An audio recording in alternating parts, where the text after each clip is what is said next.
Is the Aryan invasion theory a historical fact or a mere fiction? Let's unveil the truth. The Aryan invasion theory, a controversial topic that has sparked countless discussions.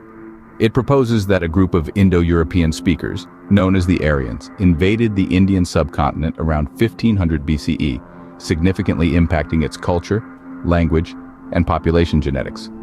Now, let's introduce a key player in this debate, Chavda. A staunch advocate of the theory, Chavda argues that the Aryan invasion originated from India itself, not outside.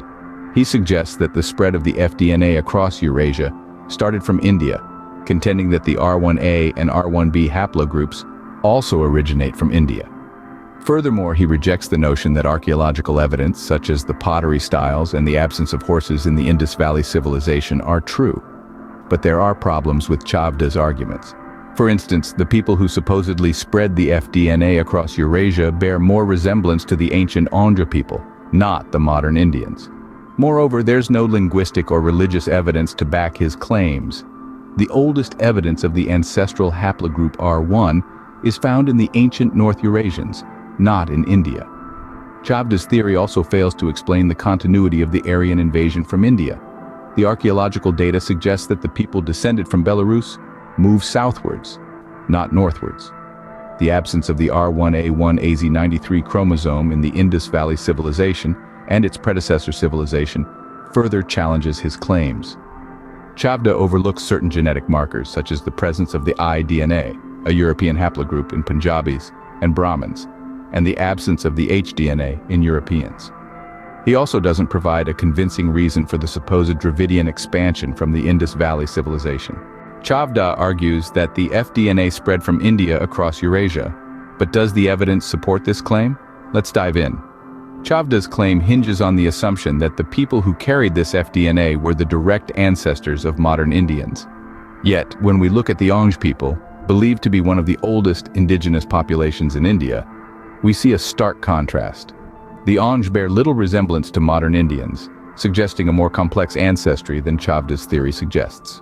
Furthermore, Chavda's argument rests heavily on the idea that these early FDNA carriers spoke a language that was a precursor to the languages spoken in India today. However, there's no concrete evidence to support this. In fact, these early humans may not have had a language system as we understand it at all. Chavda also suggests these early humans had religious practices akin to those seen in India today. Yet there's no archaeological evidence to support this claim. The construction of temples, a key aspect of many Indian religions, is notably absent from their history.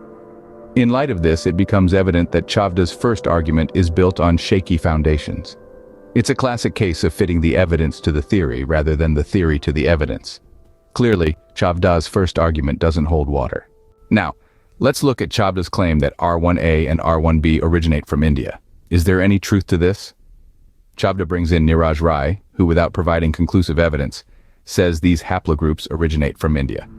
However, the oldest evidence of the ancestral haplogroup R1 is found in the Malta-Buret culture, also known as the ancient North Eurasians. Notably, the child from this culture had blonde hair. How can a child descended from an Indian lineage have blonde hair? Genetic changes take thousands of years, so the argument that they evolved is far from convincing. Moreover, let's consider the R1A1AZ93 chromosome.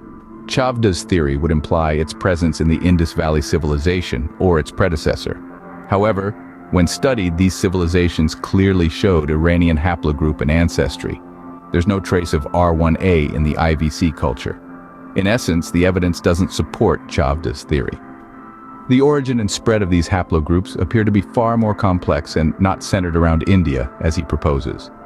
Once again, Chavda's argument seems to crumble under the weight of evidence. Chavda's third argument is about the continuity of the Aryan invasion from India.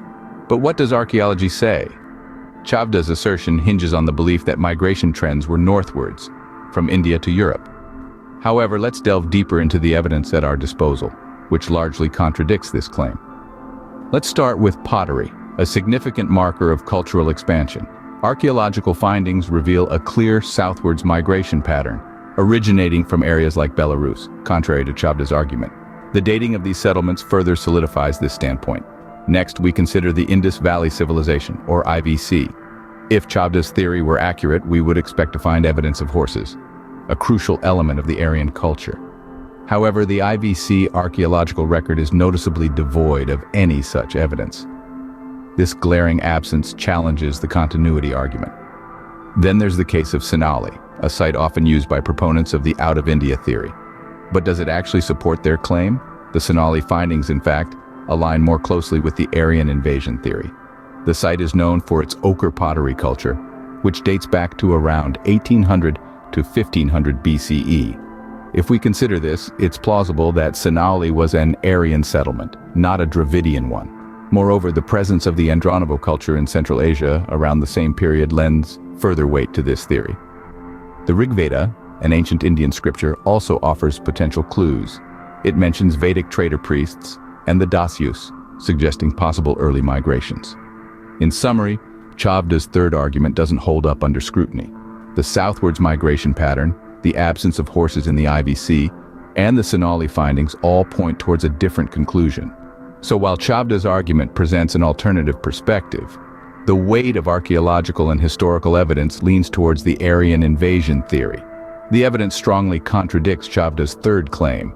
It's crucial to continue questioning and examining such theories in the light of new evidence and not be swayed by unfounded assertions. Chavda's fourth and fifth arguments revolve around the DNA evidence and the expansion of Dravidians. But do these claims stand up to scrutiny? Let's dive in. Chavda suggests that the presence of R1A suggests Indians moved into Europe.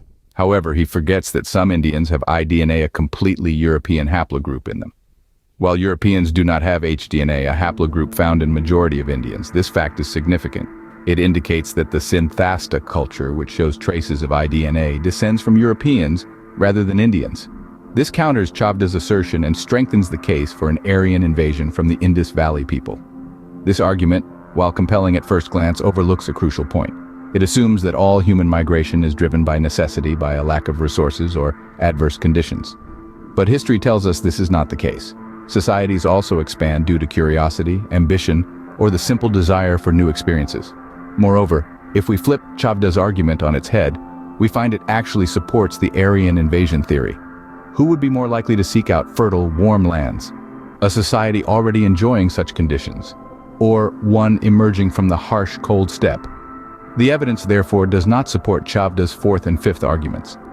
On the contrary, it reinforces the Aryan invasion theory, suggesting that a significant movement of people did indeed occur from the west to the east. Yet again, Chavda's arguments fail to stand up to the test of evidence. Finally, let's see how Chavda forgets to mention the absence of lactose tolerance in Dravidian groups. The crux of the matter is that lactose tolerance, a trait commonly associated with Aryan groups, is indeed absent in many Dravidian groups. This fact in itself is a strong indicator that the Aryan and Dravidian people have different origins. Lactose tolerance is not an attribute that can be easily acquired or lost. It's a genetic trait that evolves over thousands of years, serving as a clear marker of ancestry and migration patterns. The presence of this trait in Aryan groups and its absence in Dravidian groups strongly suggests that the Aryans were not indigenous to the Indian subcontinent, but rather migrated from elsewhere. And when we look at Europeans, we clearly see very high lactose tolerance. In conclusion, when we scrutinize each of Chavda's arguments, we find inconsistencies and contradictions that weaken his claims. The evidence is clear. Chavda's arguments, when examined closely, do not hold up. The Aryan invasion theory, as proposed by Chavda, appears to be more fiction than fact.